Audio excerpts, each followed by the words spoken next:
Yo, so I said I didn't want to make like more videos on the whole mini-lad situation, but since I've already started, I feel like I want to update people. So a lot of new shit has come out. He apparently got exposed again by a 13-year-old girl back in 2017 at a camp called Camp 17, where Mini-Lad also went to. He apparently did a lot of inappropriate stuff to a 13-year-old girl at the time. And Mini-Lad actually himself now have made a video on YouTube responding to the situation. And then right after that video went up, the original victim named Hallie went on Twitter and said a bunch of stuff about the whole explanation from Mini-Lad's side. He's apparently lying in his response video, so there's a lot of stuff to talk about. So let's get right into it.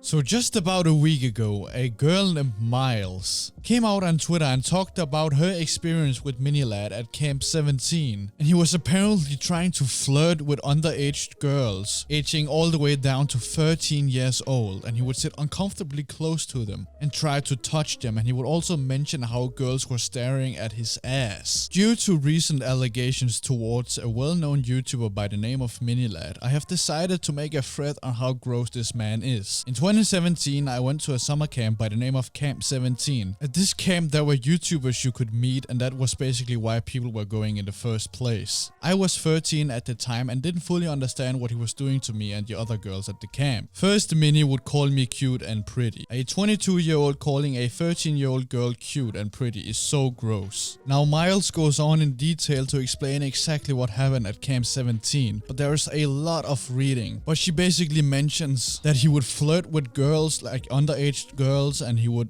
touch them and sit uncomfortably close to them. At one point, he actually asked to pick up Miles for a picture, and she actually attached a picture of him holding her with two other YouTubers, and it's safe to say that one of them is looking really uncomfortable. Now, if you really want to read like this whole story fully, then I will of course link it in the description so you guys can go ahead and like read everything if you really want to. But I'm trying to make this as simple as possible and really simplify the video so you guys can easily consume all of this information, because it is a lot of information, I know. But moving on to Mini-Lad's response video on YouTube. So in Mini-Lad's response video called Clearing the Air, he says that he wants to debunk the whole Camp 17 thing, but he doesn't really debunk anything. The only thing he's really saying is that he didn't do it. I didn't do it, and this couldn't have happened. That's not debunking anything, but if you're unsure, then go ahead and watch it for yourself. I'll play a bit of it. I talked about a camp that I did called Camp 17, where it was myself and two other YouTubers, where we had a summer camp where for a few days we got to hang out with some fans. This is a summer camp where I was only around people for maybe about an hour a day. I was staying off campus at a different hotel, and everything was securely monitored. This person is accusing me of a few things, so I would like to go through each point individually and debunk them respectively. The first one is a photo that has come out with me and the two other YouTubers that are there, where a picture of us holding her in the air has come out. This is a photo taken during a meet and greet at the very end of the summer camp. This is a situation where people are able to come in, they're able to get a photo, they're able to get one or two things signed, and then they move on. During this, she said that I asked to pick her up. For the photo, she asked if myself and the other YouTubers could hold her up for the photo.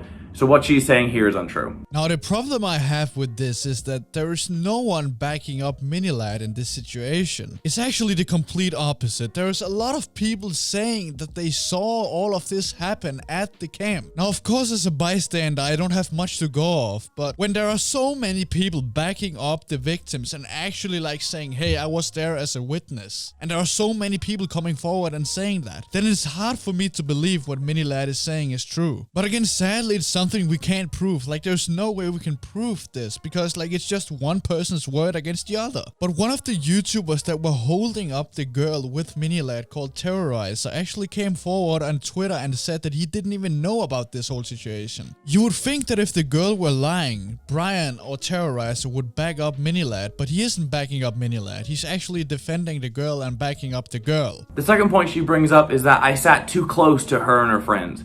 This part's quite confusing because everyone sat next to everyone else as a part of regular scheduled programming. At no point was any of us unmonitored, as myself, the other YouTubers that were there, also the fans that were there, but there were also adults there and counselors there monitoring everything. So at no point during this entire summer camp was anybody unsupervised. Again, if Mini Lad really wants to prove his innocence and really convince people that the girl is lying, then he probably should contact some of the people that were working at the camp to get them to confirm this, because again, it's just one person's word against the other. The third point they bring up is they claim that I call them cute and pretty. This is completely fabricated, and I did not say this. This is untrue. Like I said in the previous point, at all times during this camp, we were surrounded by camp workers and counselors to ensure the safety of myself and ensure the safety of them and ensure the safety of everyone else. At all times, they could hear everything that I was saying, so this could not have happened. Again, this is so hard for me to believe, because it's just Mini Lad's word against the girl's word. And honestly, at this point, I'm just taking the girl's side, because the victims have showed so much evidence that it's almost hard to fucking deny. And again, with other people being at the camp actually confirming that this happened, makes this response video just even more questionable. And also, why isn't he mentioning anything about all these DMs of him like talking inappropriate to 17 and 16-year-old girls? Why didn't he address that? Now, I'm trying not to take anyone's side, because it's really hard to choose sides when there's no when it's just one person's word against the other. But let's move on to Hallie's response to Mini Lad's response video. Now, Hallie, aka one of the original victims that came forward in the beginning, actually just minutes after Mini Lad's response video, came out on Twitter and more or less just said that the whole thing was fucking bullshit. My thoughts on Craig's video. The first thing he talks about is that there were rumors of him physically touching us or abusing us. There were never any rumors. Yes, what he said about finding a different therapist is true. I will not name who sent me these, but I promise this is him. Nothing, lol. Why? I just want to go back to work. He didn't even want to make an apology. He didn't appear to even make his own apology without the help of his managers. There are multiple young girls coming out saying what he did with the camp was noticed. Even some of the boys' friends of the girls have noticed his behavior. I really doubt what he was saying about the camp is true. Brian and Marcel have not said that we heard Miles ask to pick her up. Craig is the only one to debunk it, so that is technically still an allegation legally. He never addressed the hate Ash and I still get to this day. He didn't even apologize to us on the video, nor apologize to Laura, who he manipulated greatly. Not even an apology to Sammy.